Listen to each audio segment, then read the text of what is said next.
This year on March 22nd, 2014, well, I said this year already. This March 22nd, me and a group of around 15 members went to Medina, where we had the wonderful chance to meet the founders of Project Life and Dr. Durakovic. When we got there, we first went to a restaurant where I had the best chicken salad in the world. It was really good chicken, and I really want that chicken again one day.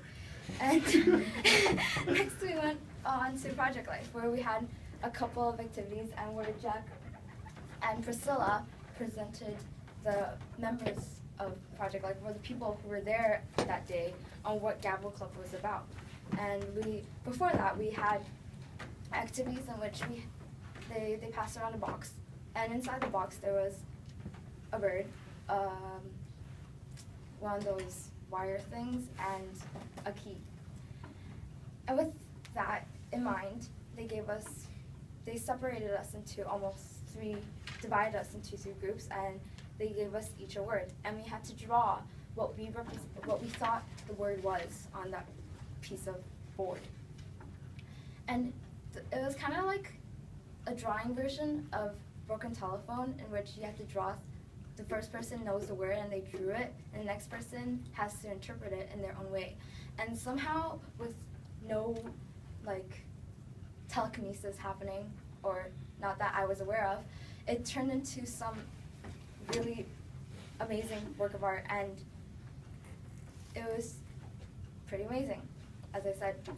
And next we went off to Dr. Durakovic's little White House, and I was just blown away on how wise he was. And after, I think Miss Sadie or the other guy, he was telling me, he was like, "Oh, Jane, you usually speak so much. Why weren't you speaking?" And then I realized that when he was talking, I had a loss of words. It was like he was so wise, and my mind was exploding every few seconds. And yeah, I didn't have words. All the questions I wanted to ask him, like what Jonathan said, what was your drive? I couldn't even make those words out in my mind and to formulate a sentence and ask him that. And it really made me reflect, seeing the humble conditions of his lifestyle, what lifestyle I live in. Growing up, all the way till now, I was a spoiled brat. In grade 9, everyone called me spoiled because, okay, the day before, I got this watch. I said, "Mom, I want a watch," and she bought me this the next day. The week before, I told my mom I want a Tiffany necklace. She bought me 2 Tiffany necklaces. And I have enough bags to put Chanel to shame. I could open a Chanel shop right now, with the bags I have. Anyways, I was thinking, I have so much, and I've always thought of myself as a good person, even though, because I thought volunteering was all I could do, the hundreds of volunteer hours I've committed to Midui or UNICEF or whatnot. But I realized that a true good person is not someone who just volunteers, but it's a person who actually understands the way these orphans lived in.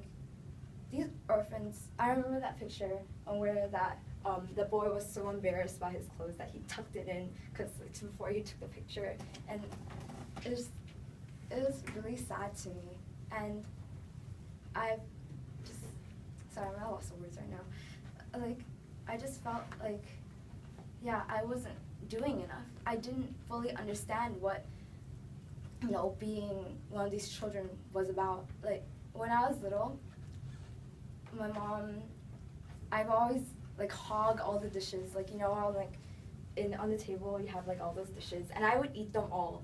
I was a pretty chubby kid, and then I would save nothing for anyone. Even if I knew my grandfather didn't eat yet, my dad didn't eat yet, I would just eat everything, and I wouldn't save it for them. My mom scolded me for that. It's when I was little, she told me when she was little, she had 2 siblings, and they had to share all the food. And what's it called? You guys know, 肉松. real soul. Yeah. And when you had like the kanji, you have a little of it, but then I usually put so much in there. But then back then they were so poor that they like each person got like no, all three of them all together had this much, and they had to pick at it to eat with their kanji. And I was like, but back then I was, even now, to be fully honest, I didn't really care much about it because I'm actually a pretty unemotional person. And after that day, I was like, wow, what have I been doing all my life? Why am I like this? Like, just, I felt kind of ashamed, actually, on my lifestyle and how I lived my life, and yeah, that was my